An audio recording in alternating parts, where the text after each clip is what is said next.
Hello friends, good morning. നമ്മുടെ Kerala TV സീരിയലിലേക്ക് എല്ലാവർക്കും സ്വാഗതം. ദേവയാനിയെ കാണാനായിട്ട് നമ്മുടെ അനാമികയും ജാനകിയും കൂടെ ചെന്ന് നയനയെ കൂട്ടിക്കൊണ്ട് വരണമെന്നുള്ള വാശിയിലാണ് അച്ഛനെന്നുള്ള കാര്യം പറഞ്ഞു കൊടുക്കുകയാണ് ദേവയാനിയോട്. അപ്പോൾ അവള് മരുന്ന് കൊടുത്തു മന്ത്രം കൊടുത്തും ഒക്കെ അവരെ വശത്താക്കി വെച്ചിരിക്കുകയല്ലേ, അതുകൊണ്ട് അവളില്ലാതെ പറ്റില്ലെന്നാണ് പറയുന്നത് എന്ന് പറഞ്ഞു. അപ്പോഴേക്കും അനാമിക പറഞ്ഞു, വല്യമ്മ പറഞ്ഞത് കൊണ്ടാണ് ഞാൻ അനിയുടെ കൂടെ വീട്ടിലേക്ക് വന്നത്. എനിക്ക് ഇപ്പോഴും എന്നോട് ഒരു സ്നേഹമോ കാര്യങ്ങളോ ഒന്നുമില്ല വല്യമ്മ എന്നൊക്കെ പറഞ്ഞ് സങ്കടം പരാതി ഒക്കെ ബോധിപ്പിക്കുന്ന ഈ സമയത്ത് ഞാൻ ആദർശനോട് പറഞ്ഞിട്ടുണ്ട്, മലയ്ക്ക് പോയിട്ട് വരുന്നത് വരെ നയന വീട്ടിൽ ഉണ്ടാകരുത് എന്ന് പറഞ്ഞിട്ടുണ്ടെന്ന് പറയുമ്പോൾ, അത് ഏട്ടത്തി പറഞ്ഞതല്ലേ, ഏട്ടത്തിയുടെയും മറ്റുള്ളവരുടെയൊക്കെ വാക്കിന് മുകളിലാണ് നമ്മുടെ അച്ഛൻ്റെ വാക്ക് വീട്ടിൽ. അപ്പം പിന്നെ അതിനെ പ്രാധാന്യം ഉണ്ടാവുകയുള്ളൂ എന്ന് ജാനകി പറയുമ്പോൾ, ഇപ്പോഴേ അച്ഛനേക്കാളും അമ്മയെക്കാളും ഒക്കെ അവശത കൂടുതൽ എനിക്കാണ് ഉള്ളത്. അത് എല്ലാവർക്കും അറിയാവുന്ന കാര്യമല്ലേ. എന്നിട്ടും എൻ്റെ മകൻ എൻ്റെ വാക്ക് കേൾക്കുന്നില്ല എന്നുണ്ടെങ്കിൽ അവൻ എന്നെക്കാളും പരിഗണന നയനയ്ക്ക് കൊടുക്കുന്നുണ്ട് എന്ന് വേണം കരുതാനെന്ന് ദേവയാനി പറഞ്ഞു. അപ്പം അങ്ങനെയാ വല്യമ്മയെ കാര്യങ്ങളുടെ പോക്ക്. ആദർശേട്ടൻ മാത്രമല്ല, ആദർശേട്ടൻ്റെ അച്ഛനും വലിയ മതിപ്പോടെയാണ് അവരെ പറ്റി സംസാരിക്കുന്നത് എന്ന് പറഞ്ഞു. അപ്പം ജയേട്ടൻ്റെ കാര്യം പോട്ടെ, ജയേട്ടനോ സ്വന്തം മരുമകളേക്കാൾ പ്രാധാന്യം നയനയ്ക്ക് കൊടുക്കുന്നുണ്ടെന്ന് ജാനകി പറയുക. അപ്പോൾ അവളെ എന്തെങ്കിലും കുറ്റം നമ്മൾ പറഞ്ഞാൽ തല്ലത്തില്ലെന്നേ ഉള്ളൂ, അല്ലാതെ പറയാനുള്ളതല്ല അയാൾ പറയുമെന്ന് പറഞ്ഞു. അപ്പോൾ ഇവർക്കൊക്കെ എന്ത് പറ്റിയെന്ന് എനിക്ക് മനസ്സിലാകാത്തത് എന്ന് ദേവയാനി പറഞ്ഞപ്പോൾ, തലയണ മന്ത്രം മാത്രമല്ല കൈവേഷമുണ്ട് ഏട്ടത്തി.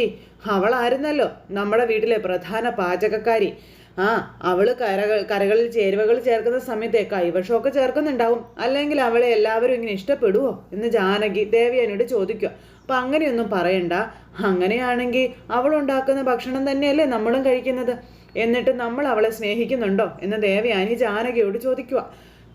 പിന്നെ അല്ല അതൊക്കെ പോട്ടെ, എനിക്ക് കരൾ തന്ന പെൺകുട്ടിയെ നിങ്ങളെങ്ങാനും കണ്ടായിരുന്നോ എന്ന് ചോദിച്ചപ്പോൾ, ഇല്ല ഏട്ടത്തി, ഒന്ന് കാണണമെന്നൊക്കെ ഉണ്ടായിരുന്നു, പക്ഷേ നയനയും അവളുടെ അമ്മയൊക്കെ ഇവിടെ ഉണ്ടായിരുന്നത് കൊണ്ട് ഞങ്ങൾ അധികം ഇങ്ങോട്ട് വന്നില്ലല്ലോ, അതുകൊണ്ട് കാണാനൊന്നും പറ്റിയില്ല എന്നൊക്കെ പരിഭവമായിട്ട് ഇങ്ങനെ പറയുക. ആ കുട്ടി പോകുന്നതിന് മുൻപ് എന്നെ കൊണ്ടുവന്നൊന്ന് കാണിക്കണമെന്ന് ഞാൻ പറഞ്ഞതായിരുന്നു, പിന്നെ ഇൻഫെക്ഷൻ ഉണ്ടാകും എന്നൊക്കെ പറഞ്ഞ് അങ്ങോട്ട് കൊണ്ടുപോകാതിരുന്നതാണെന്ന് ദേവയാനി ഇവരോട് പറയുവാണ്. ആ കുട്ടിയെയും അതിൻ്റെ വീട്ടുകാരെയും കാണണമെന്ന് ജയേട്ടനോടും ആദർശനോടും ഞാൻ പറഞ്ഞിട്ടുണ്ടെന്ന് പറഞ്ഞപ്പോൾ, കഴിഞ്ഞ ദിവസം ഞാൻ ഇങ്ങോട്ട് വരുമ്പോഴാണ് ആ കൊച്ചിനെ ആംബുലൻസിൽ കയറ്റിക്കൊണ്ട് പോയത്, അപ്പോഴും മുഖം കണ്ടില്ല എന്ന് ജാനകി ദേവയാനിയോട് പറയണു. ആ കുട്ടിക്ക് തക്കതായ പാരിതോഷികം കൊടുക്കണമെന്നാണ് എൻ്റെ അച്ഛൻ പറഞ്ഞിരിക്കുന്നത് അനാമിക പറഞ്ഞപ്പോൾ, അവൾക്ക് എന്ത് കൊടുത്താലും മതിയാവില്ല. ആ പ്രായത്തിലുള്ള പെൺകുട്ടികൾ ചെയ്യാത്ത ഒരു കാര്യമാണ് അവൾ ചെയ്തതെന്ന് ദേവയാനി വലിയ ഡയലോഗ് അടിക്കുക കേട്ടോ. പിന്നെ സ്വന്തം ബന്ധുക്കൾക്ക് കരൾ പകുത്തു കൊടുത്തു എന്നൊക്കെ വരും ചില ആൾക്കാർ, പക്ഷേ എന്നാൽ അന്യായ എനിക്കത് തരാൻ ആ കുട്ടി തയ്യാറായില്ലേ, അപ്പോൾ അവളെപ്പോലെയുള്ളവരെ അങ്ങനെയുള്ളവരെയല്ലേ നമ്മൾ സ്നേഹിക്കേണ്ടതെന്ന് ദേവയാനി ചോദിക്കുക. അല്ലാതെ കുടുംബത്തിലുള്ളവരെ തള്ളിപ്പറയുകയും പരസ്പരം അകറ്റുകയും ചെയ്യുന്ന നയനെ പോലെയുള്ളവരെ അല്ല എന്നൊക്കെ ദേവയാനി ഇങ്ങനെ ഇരുന്ന് പറയുന്നു. ഇതൊക്കെ കേട്ടപ്പോൾ ജാനകിക്ക് അങ്ങ് ബോധിച്ചു കേട്ടോ.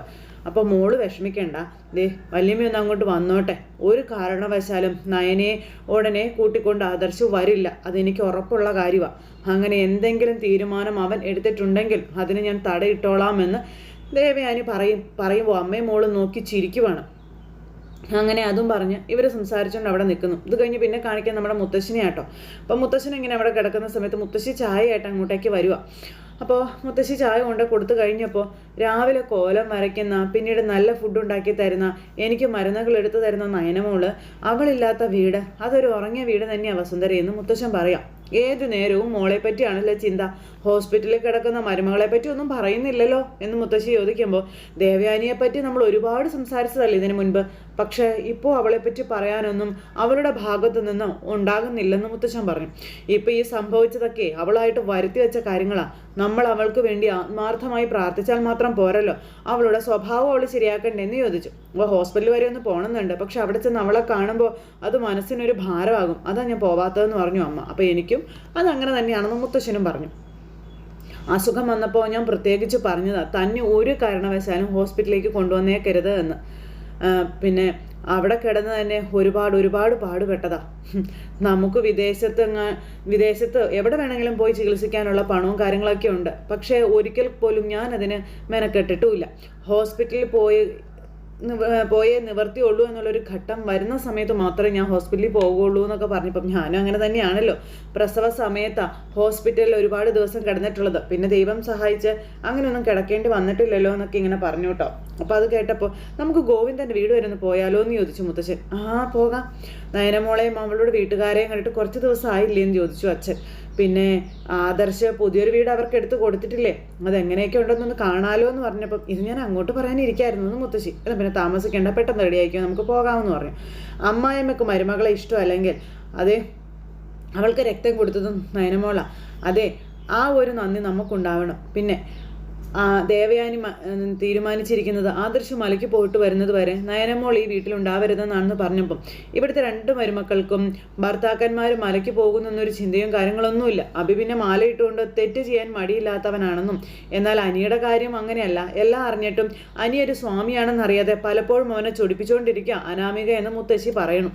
മുത്തശ്ശി അനാമികയെ പറ്റി അറിഞ്ഞ കാര്യങ്ങളൊക്കെ മുത്തശ്ശിനോട് പറയുവാണ്.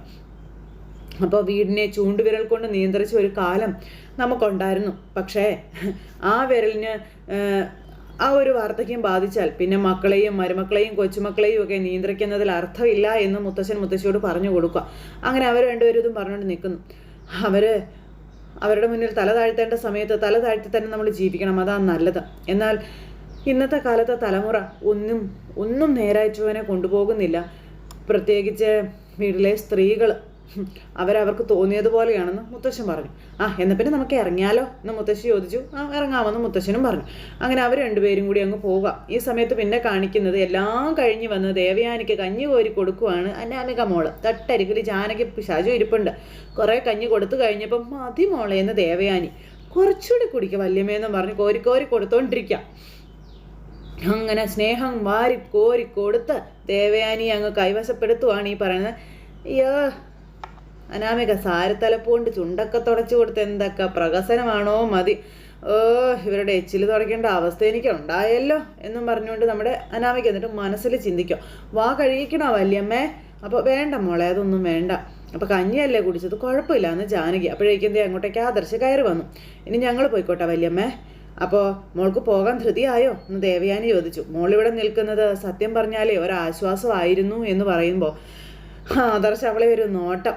മോള് ഏട്ടത്തിയുടെ മനസ്സ് നോവിക്കുന്ന രീതിയിൽ ഒന്നും സംസാരിക്കാറില്ല, അതുകൊണ്ടാ മോളിവിടെ നിൽക്കണമെന്ന് ഏട്ടത്തി പറയുന്നതെന്ന് ജാനകി നമ്മുടെ ആദർശിനെ മുന വെച്ച് ഇങ്ങനെ പറയുക. അത് കേട്ടപ്പോൾ ഏതായാലും ആദർശേട്ടൻ വന്നല്ലോ, അതുകൊണ്ട് ഞങ്ങളിനി പോവാ വല്യമ്മേ. വീട്ടിൽ പോയിട്ട് അനിയുമായിട്ട് വഴക്കൊന്നും ഉണ്ടാക്കരുത് കേട്ടോ, പരമാവധി അഡ്ജസ്റ്റ് ചെയ്ത് പോകണം കേട്ടോ എന്ന് പറഞ്ഞു. അപ്പോൾ അതാ ബുദ്ധിമുട്ട്, എങ്കിലും ശ്രമിക്കാം വല്യമ്മേ, പോവാമേ എന്നും പറഞ്ഞുകൊണ്ട് അനാമിക ഒരു ഉമ്മയൊക്കെ കൊടുത്തിട്ട് അങ്ങ് പോവുക കേട്ടോ. എന്തൊരു സ്നേഹമാണോ മതി. അങ്ങനെ എല്ലാം കൈപ്പിടിയിലാക്കി എന്നുള്ള അഹങ്കാരത്തോടെ ആദർശിൻ്റെ മുന്നിൽ ആള് കളിച്ച് അവിടെ നിന്ന് പോവുകയാണ് അവർ രണ്ടുപേരും കൂടി. അവരങ്ങ് പോയി കഴിഞ്ഞപ്പം കണ്ടോടാ അനാമിക മോളെ നീ കണ്ടോന്ന് ചോദിച്ചു. നല്ല കുട്ടിയാ അനാമിക മോള്, എന്നിട്ടും അനിയും നീയും ഒക്കെ എന്തുകൊണ്ടാണ് അവളെ മനസ്സിലാക്കാത്തത് എന്ന് ചോദിച്ചപ്പം അതേപ്പറ്റി ഞാനിപ്പോൾ കൂടുതൽ പറയുന്നില്ല അമ്മയെന്ന് പറഞ്ഞു നമ്മുടെ ആദർശ്. എനിക്ക് കരള് തന്ന കുട്ടിയുടെ വീട്ടിലേക്ക് വങ്ങാനും നീ പോയായിരുന്നോ എന്ന് ചോദിച്ചപ്പം 1-2 വട്ടം ഞാൻ പോയായിരുന്നു എന്ന് പറഞ്ഞു. ആ കുട്ടിയെ ഉടനെ എന്തായാലും എനിക്ക് കാണാൻ പറ്റത്തില്ല, അതിൻ്റെ ഹസ്ബൻഡിനെയെങ്കിലും ഒന്ന് കൊണ്ടുവന്ന് നീ കാണിക്കാൻ പറഞ്ഞു. അത് കേട്ട് കഴിഞ്ഞപ്പോൾ ആദർശ് വല്ലാതെ ഇങ്ങനെ വിങ്ങിപ്പൊട്ടി നിൽക്കുക. അത് പിന്നെ അയാൾ സ്ഥലത്തില്ലെന്ന് പറഞ്ഞു. പണമായിട്ട് അവരൊന്നും വാങ്ങുന്നില്ല.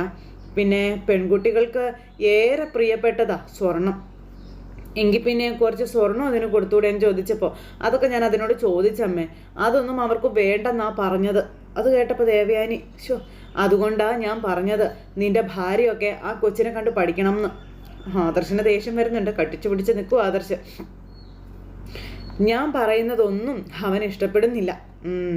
നേരും നിറയുള്ള ആൾക്കാരെ കണ്ടെത്താനേ വളരെ വളരെ പ്രയാസമാണ്. അത്തരക്കാരെ കണ്ടു കിട്ടിയാൽ അവരെ സ്നേഹിച്ച് കൂടെ നിർത്താനാ പഠിക്കേണ്ടത്, എങ്കിലേ ജീവിതത്തിൽ വിജയങ്ങൾ ഉണ്ടാകൂ എന്ന് പറഞ്ഞപ്പം അങ്ങനെ ആത്മാർത്ഥതയും സ്നേഹമുള്ളവരെ തന്നെ അമ്മേ ഞാൻ അടുത്ത് നിർത്താൻ ശ്രമിക്കുന്നതെന്ന് ആദർശ ദേവയാനിയോടും പറഞ്ഞു.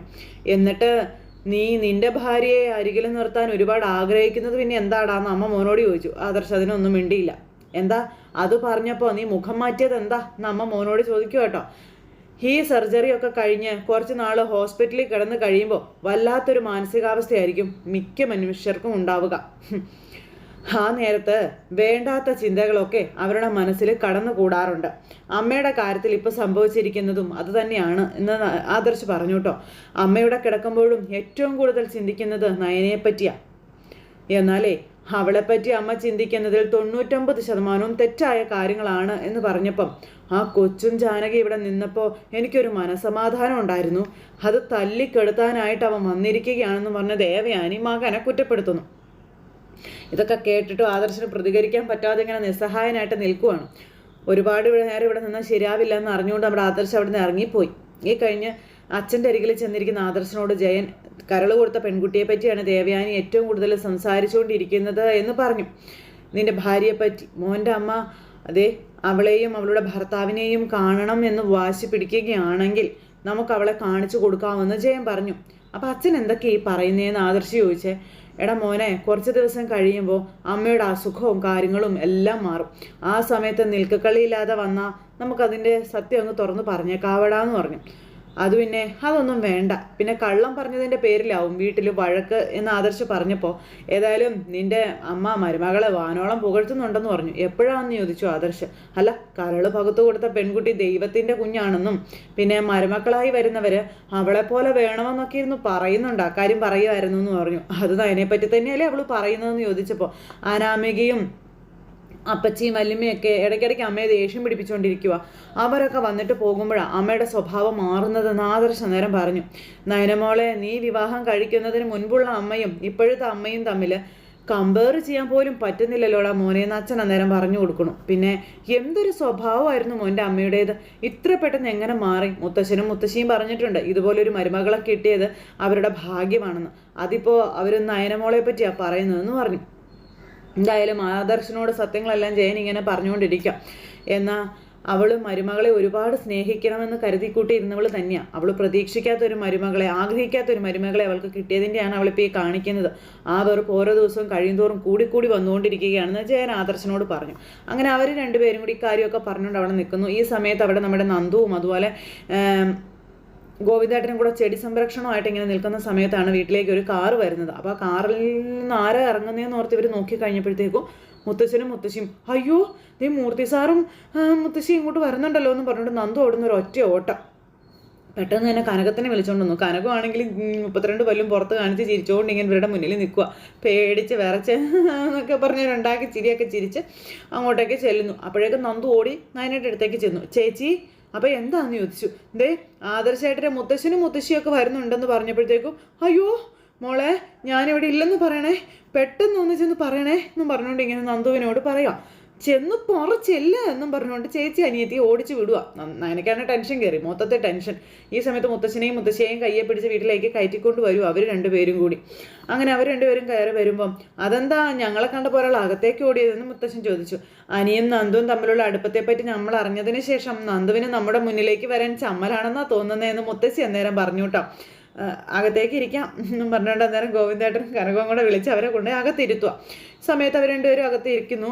മൂർത്തി സാറും അമ്മയും എന്താ ഒരു മുന്നറിയിപ്പില്ലാതെ വന്നതെന്ന് ചോദിച്ചപ്പോൾ അമ്മായിമ്മയ്ക്ക് മരുമകളെ ഇഷ്ടമല്ലെങ്കിലും ഉള്ളത് പറയാവല്ലോ കനകെ.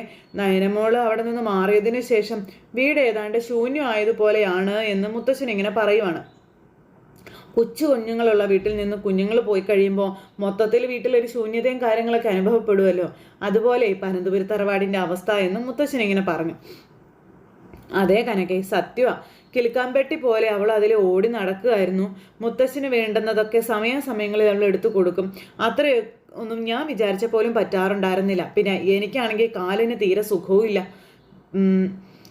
ആദർശമോൻ മലയ്ക്ക് പോയിട്ട് വരുന്നത് വരെ മോൾ അവിടെ ഉണ്ടാകരുതെന്ന് മോൻ്റെ അമ്മ പറഞ്ഞിരുന്നില്ലേ, അതുകൊണ്ടാണ് പിന്നെ മോള് പോകുന്നതെന്നും ഗോവിന്ദൻ പറഞ്ഞപ്പോൾ മനസ്സിലായി അതുകൊണ്ട് വിളിച്ചോണ്ട് പോകാനൊന്നും വന്നല്ല കേട്ടോ. പിന്നെ ഇയാൾ പറഞ്ഞു മോളെ ഒന്ന് കാണണമെന്ന്.